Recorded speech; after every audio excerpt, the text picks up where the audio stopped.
दोस्तों 8 नवंबर 2021 की रात स्विट्जरलैंड के ज्यूरिक में रहने वाले एक फोटोग्राफर ने आसमान में एक अजीब डोनट शेप्ड ऑब्जेक्ट की फोटो खींची। उसके अनुसार ये स्पेसएक्स के एंडीवर कैप्सूल की फोटोग्राफ थी, क्योंकि उसी रात स्पेसएक्स का endeavour capsule international space station से 4 एस्ट्रोनॉट्स को वापस लेकर धरती पर लौट रहा था। इस फोटोग्राफ ने इतनी पॉपुलैरिटी हासिल की कि इसे अगले ही दिन द डेली मेल न्यूज़पेपर में भी पब्लिश किया गया। लेकिन जैसे ही इस फोटोग्राफ ने पॉपुलैरिटी हासिल की, वैसे ही इस स्टोरी में एक ट्विस्ट आ गया। पता चला कि एंडीवर कैप्सूल तो फोटोग्राफ लिए जाने के पहले ही धरती पर लौट चुका था। उसकी लैंडिंग गल्फ ऑफ मैक्सिको में हुई थी, जो ज्यूरिक से 8000 किलोमीटर की दूरी पर है। अमेरिका के कई गल्फ स्टेट्स में रहने वाले लोगों ने उसे साफ साफ देखा था। तो ऐसा कैसे हो सकता है कि 8000 किलोमीटर दूर ज्यूरिक में किसी ने उसकी फोटोग्राफ ली हो? दूसरी ओर वैज्ञानिकों का दावा है कि अगर स्पेसएक्स का कैप्सूल उस रात स्विट्जरलैंड के ऊपर होता तो वो किसी को दिखता ही नहीं, क्योंकि धरती की शैडो उसे ढक लेती और वो चीज इल्यूमिनेट ही नहीं कर रही थी। तो फिर जिस ऑब्जेक्ट की उस दिन फोटोग्राफ ली गई थी, वो आखिर क्या था? आप अपनी स्क्रीन पर साफ साफ देख सकते हो कि इस ऑब्जेक्ट में कई सारे चमकदार ब्लू कंसेंट्रिक सर्कल्स दिख रहे हैं और ये बिल्कुल किसी डोनट के शेप का लग रहा है। मिलिट्री यूएफओ साइटिंग्स की पेंटागन रिपोर्ट से लेकर हमारे सबसे करीब वाले स्टार से आए एलियन सिग्नल तक, साल 2021 में हमारे सामने एलियन से जुड़ी कई मिस्ट्रीज आई है और हमने एलियंस की दुनिया के बारे में कई बातें भी जानी है। आज के इस वीडियो में मैं आपको साल 2021 में एलियन से जुड़ी इंसानों की प्रोग्रेस के बारे में बताने वाला हूँ और साथ ही आज मैं एक मेगा गिव अवे करने जा रहा हूँ, जिसमें आपको फेसबुक के फ्री शेयर्स मिलेंगे। पर कैसे, जानने के लिए वीडियो के एंड तक जरूर बने रहना। तो हेलो गाइस, मैं कौशिक और चलिए जानते हैं कि साल 2021 में हमने एलियंस के बारे में क्या क्या जाना। दोस्तों 25 जून 2021 को United states department of defence pentagon ने एक रिपोर्ट जारी की। इस रिपोर्ट में यूएस मिलिट्री के द्वारा साल 2004 से 2021 के बीच ऑब्जर्व की गई 144 यूएफओ साइटिंग्स के बारे में डिस्कस किया गया। बहुत सालों से दुनिया भर में ये चर्चा चल रही थी कि अमेरिका एलियंस के बारे में कुछ बड़ा खुलासा करने वाला है। तो क्या इस रिपोर्ट ने एलियंस के अस्तित्व को उजागर कर दिया? वेल, नहीं। इस रिपोर्ट में ऐसी सारी घटनाओं को अनआइडेंटिफाइड एरियल फेनोमेना यानी कि यूएपी कहा गया। पेंटागन ने इन्हें मिलिट्री के लिए खतरा माना और इनमें से कई इंसिडेंट्स को कोई नेचुरल फेनोमेनन नहीं बल्कि फिजिकल ऑब्जेक्ट्स माना गया। इनमें से कुछ ऑब्जेक्ट्स को बर्ड्स और बलून्स, तो बाकी को फॉरेन सर्विलेंस इक्विपमेंट और top secret US government projects कहा गया। हालांकि उन्होंने इनमें से एक भी घटना को यूएफओ के साथ नहीं जोड़ा। 9 पेज की उस रिपोर्ट में साफ साफ लिखा गया है कि इन सारी 144 साइटिंग्स में एक भी ऐसा सबूत नहीं है जो इन्हें यूएफओ और एलियंस के साथ लिंक करता हो। अब दोस्तों, मैंने आपको अपने पिछले वीडियोस में डायसन स्फीयर के बारे में तो बताया ही है। जैसे हाइपोथेटिकल मेगा स्ट्रक्चर्स होते हैं जो एक पूरे स्टार को चारों तरफ से कवर करके उनकी रेडिएशन को एब्जॉर्ब कर सकते हैं। लेकिन क्या ये जरूरी है कि डायसन स्फीयर किसी स्टार के अराउंड ही बने? वेल, जुलाई 2021 में रॉयल एस्ट्रोनॉमिकल सोसाइटी ने एक स्टडी पब्लिश की। इसमें कहा गया है कि आज हम धरती से जिन ब्लैक होल्स को ऑब्जर्व कर रहे हैं, हो सकता है कि उनमें से कुछ ब्लैक होल्स के अराउंड एलियंस डायसन स्फीयर बना चुके हो।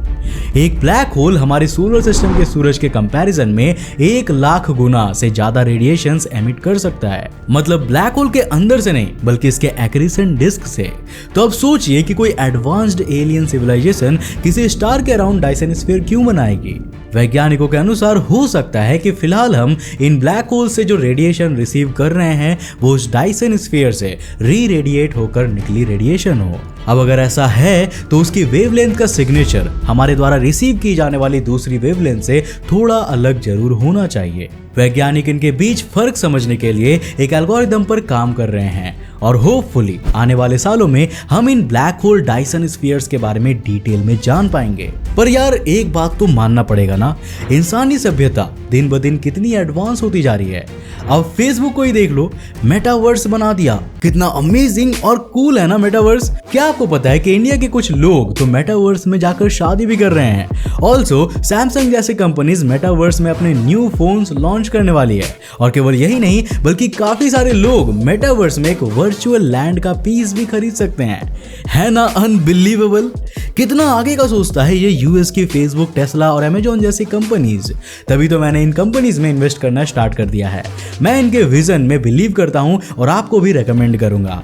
अब आई नो कि आप लोग बोलोगे कि यार यूएस स्टॉक्स में इन्वेस्ट करने पे तो बहुत सारे चार्जेस एंड कमीशंस इन्वॉल्व होंगे एंड स्टॉक्स भी एक्सपेंसिव है। एक स्टॉक हजारों डॉलर्स का होगा। अब देखो, अगर आप मेरी तरह IND मनी ऐप यूज करते हो तो यूएस स्टॉक्स में इन्वेस्ट करने के लिए तो आपको पता होगा दैट IND मनी से आप यूएस स्टॉक फ्रैक्शंस में बाय कर सकते हो। मतलब एक स्टॉक्स का एक छोटा सा पार्ट खरीद सकते हो। और IND मनी पे कोई अकाउंट ओपनिंग फीस भी नहीं है, 0 कमीशन है और 0 ब्रोकरेज चार्जेस है, ताकि आप एक स्मॉल अमाउंट से भी अपने फेवरेट यूएस कंपनीज में इन्वेस्ट कर सको।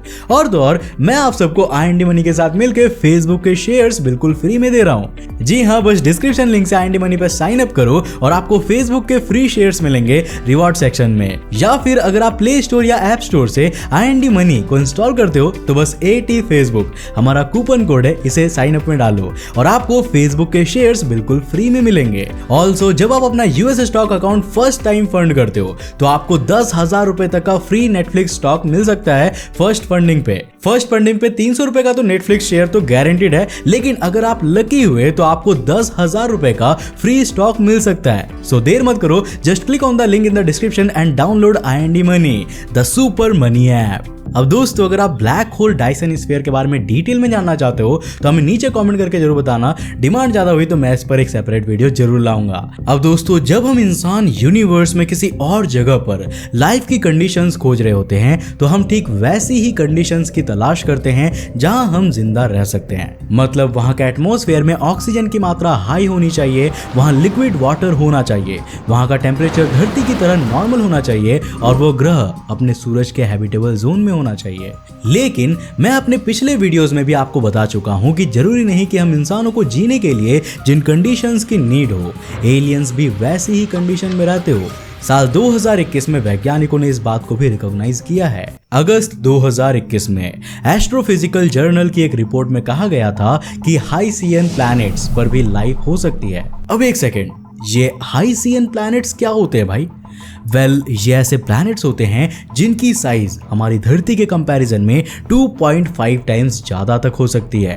इनका पूरा एटमॉस्फेयर हाइड्रोजन रिच होता है, लेकिन यहाँ पर लिक्विड वाटर के विशालकाय ओशियंस भी हो सकते हैं। जरूरी नहीं कि ये अपने स्टार के हैबिटेबल जोन में ही आए, ये उससे बहुत करीब ऑर्बिट कर सकते हैं और नेपच्यून की तरह बहुत दूर भी हो सकते हैं। सेकेंडली, जरूरी तो ये भी नहीं है कि वहां के कोने कोने पर लाइफ की कंडीशंस हो। क्या कह रहे हो?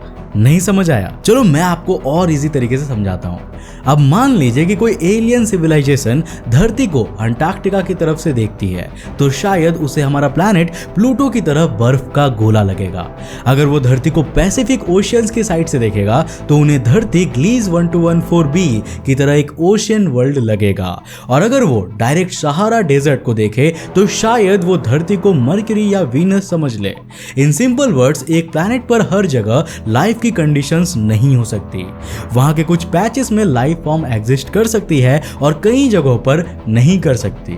दोस्तों, एलियंस के साथ कम्युनिकेशन एस्टैब्लिश करने की कोशिश तो हम इंसान लंबे समय से कर रहे हैं। अब चाहे वो वॉयेजर स्पेसक्राफ्ट में मौजूद गोल्डन रिकॉर्ड्स हो या एरिसीबो मैसेज या फिर दूसरे सिग्नल्स। लेकिन हमारे सामने सबसे बड़ा सवाल यह आता है कि इनमें से कौन सा मेथड सबसे अच्छा है जो हमें 100% एलियंस के साथ कनेक्ट कर सकता है। साल 2021 में की गई एक साइंटिफिक स्टडी में सामने आया कि चाहे हम इस सवाल का जवाब खोजने में कितना ही समय और दिमाग खर्च क्यों ना कर ले, ऐसा कोई भी मेथड नहीं है जिसे हम बेस्ट कह सकते हैं। हर एक मेथड के कुछ प्रोज और कॉन्स होते हैं ना। फॉर एग्जाम्पल, अगर हम रेडियो वेव्स की बात करें तो ये एलियंस को सिग्नल्स भेजने के लिए एक बेहतरीन मीडियम माने जाते हैं। ऐसा इसीलिए क्योंकि ये वाटर होल स्पेक्ट्रम में फिट बैठते हैं। Water hole spectrum electromagnetic spectrum की एक शांत बैंड मानी जाती है जिसकी फ्रीक्वेंसी रेंज 1420 से लेकर 1720 मेगाहर्ट्ज की होती है और इसमें कॉस्मिक बैकग्राउंड नॉइज बिल्कुल भी नहीं होती है।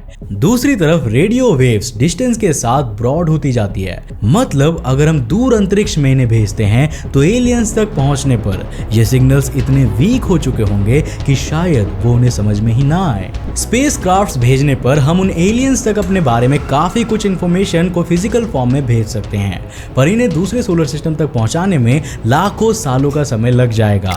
आखिर में अगर हम लेजर्स के थ्रू सिग्नल्स को भेजें तो ये बिल्कुल भी वीक नहीं होते और कितनी भी डिस्टेंस तक जा सकते हैं, लेकिन लेजर के थ्रू सिग्नल्स भेजने के लिए हमें अल्टीमेट एक्यूरेसी की नीड होती है। मतलब मान लीजिए कि हमें प्रॉक्सिमा सेंटोरी में मौजूद हैबिटेबल माने जाने वाले एक्सोप्लैनेट प्रॉक्सिमा बी तक कोई सिग्नल भेजना है, तो हमें उस पूरे सोलर सिस्टम और प्लैनेट की मूवमेंट और जब वो सिग्नल वहां पे पहुंचेगा उस समय उनकी पोजीशंस का एग्जैक्ट अंदाजा लगाना होगा।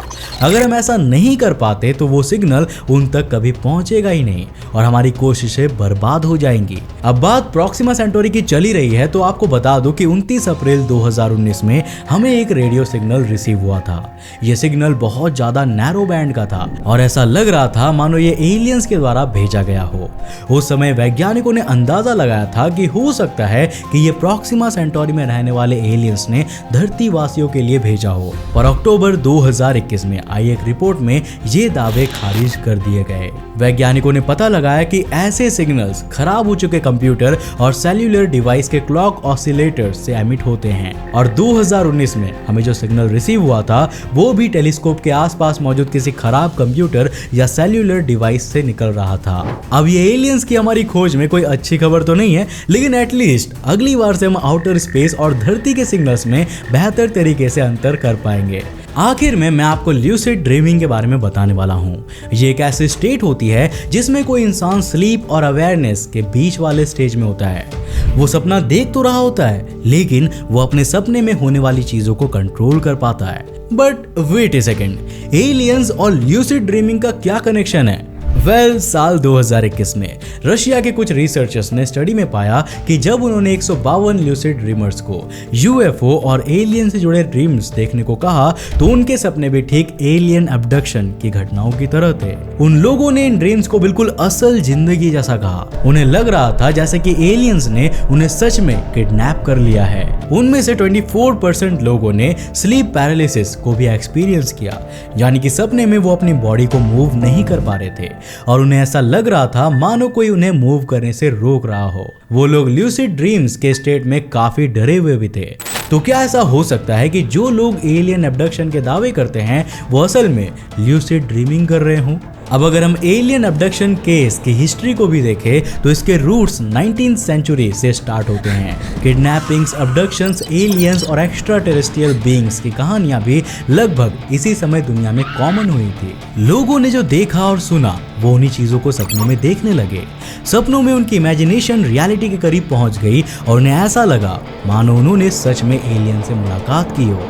वैसे आप इसके बारे में क्या सोचते हैं? क्या एलियन अबडक्शन के दावे सच होते हैं या फिर सिर्फ ल्यूसिड ड्रीमिंग होती है? हमें नीचे कमेंट सेक्शन में जरूर बताना। और दोस्तों, IND money app description link से डाउनलोड करके फेसबुक के फ्री शेयर्स क्लेम करना मत भूलना।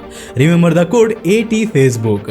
IND मनी को ओवर 3 मिलियन इंडियंस यूज करते हैं, तो आप भी अपनी फाइनेंशियल लाइफ ट्रांसफॉर्म करने के लिए इस ऐप को जरूर डाउनलोड कीजिएगा। तो अभी इस ऐप को डाउनलोड करो और अपना यूएस स्टॉक अकाउंट फंड करो, क्या पता आपको भी 10,000 का फ्री स्टॉक मिल जाए। अब दोस्तों, मुझे उम्मीद है कि ये वीडियो आपको जरूर पसंद आया होगा और इससे आपने काफी कुछ नया सीखा होगा। अगर सीखा तो इस वीडियो को लाइक करने के साथ साथ अपने फ्रेंड्स और फैमिली के साथ जरूर शेयर करना। अगर आप नए हो इस चैनल पर तो ऐसे इंटरेस्टिंग वीडियोस के लिए चैनल को सब्सक्राइब करने के साथ साथ नोटिफिकेशन बेल ऑन कर देना ताकि आप देख सको हमारे वीडियो सबसे पहले। तब तक के लिए बाय, जय हिंद।